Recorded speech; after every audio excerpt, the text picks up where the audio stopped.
You probably believe that you have no control over your own luck. This is a phenomenon that happens only by chance and not intentionally.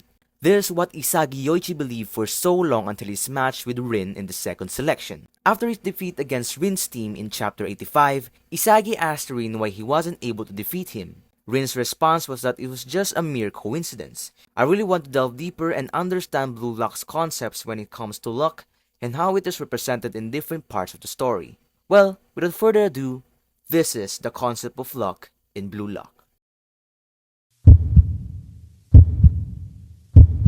It is true that certain people excel in the subject area with ease. Rin, Nagi, and Barrow are some of the players in Blue Lock who have been born with exceptional soccer skills. Rin's backstory showed him dominating on the football field at such a young age. Nagi was not interested in soccer but had excellent ball control. He had no prior experience playing soccer, but he somehow caught his phone using his foot when Rayo accidentally bumped into him.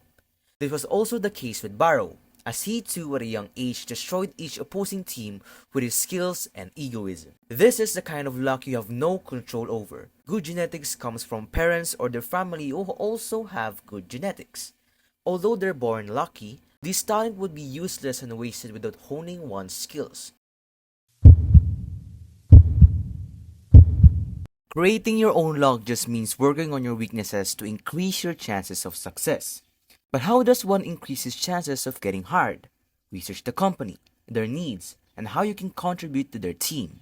Prepare for the generic questions that they might ask you, hone your communication skills, and learn how to manage your anxiety. These are a few of the many things you can do to increase your luck. This is the whole idea of this second concept. This is what each player in Blue Lock does all the time. In order to mass produce goals, they need to improve their physical and mental abilities and football IQ. Ultimately, the ability to go a level further than it is required is what separates the ones who got eliminated during the previous selections from the ones who remained.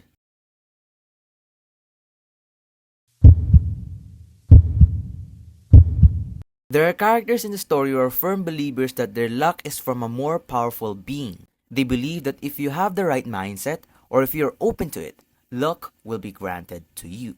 Though we don't see it very often, Igarashi is a believer in Buddha. The number on his jersey is 108, which is considered as a sacred number and has spiritual significance in Buddhism. Kaiser is someone who believes in the goddess of victory. In the match against the Ubers in chapter 231, Ness was in a state of panic because of their inability to deal with Isagi and Uber's unpredictable tactics. Kaiser noticed this and said, "If you keep looking like that, the goddess of victory will abandon you." In Greek mythology, there is a goddess of victory called Nike, who is often depicted as a goddess who judges the excellence of the gods and mortals in competition. He believes that the state of your mind during the game will determine whether you win or lose. It is a mix of creating your own luck while also attributing it to something other than yourself. Yukimiya is one of the few players who believes in God, and all of what's happening to him is based on God's will. In one of his matches before Blue Lock, he suddenly noticed his eyes having tunnel vision. He was diagnosed with an eye condition called keratoconus. This affects the shape of the cornea, making it challenging for him to play soccer at a high level. He went through a series of treatments and was doing well. During one of his appointments, he said to the doctor that he finally came to terms with his condition, stating that God wouldn't give us more than we can handle.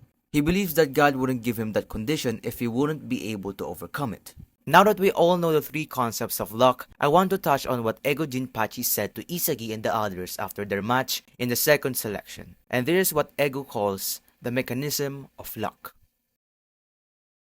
Suppose that you have a goal to be hired for a job, so you create a LinkedIn account.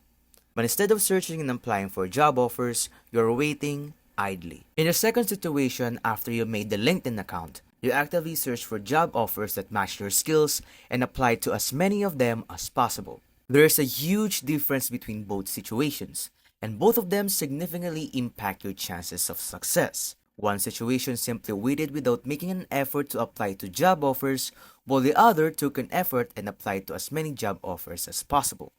One waited idly, while the other actively waited. Let's take a look at what Ego said in chapter 87. I'm saying that luck is not something to be found just anywhere. Rather, it is something that descends only upon those standing where it will drop. In a soccer match, where would the best position be for a pass or for a goal? If you want discounted clothes, When would be the best day to go to a clothing store? If you want to make more friends with your interest, where would be the best place to meet them? You can't just expect the things that you want to be randomly granted. You need to exert effort. That is Ego's message. Those who have been mentally prepared for that coincidence to happen will inevitably succeed and be smiled upon by the goddess of luck.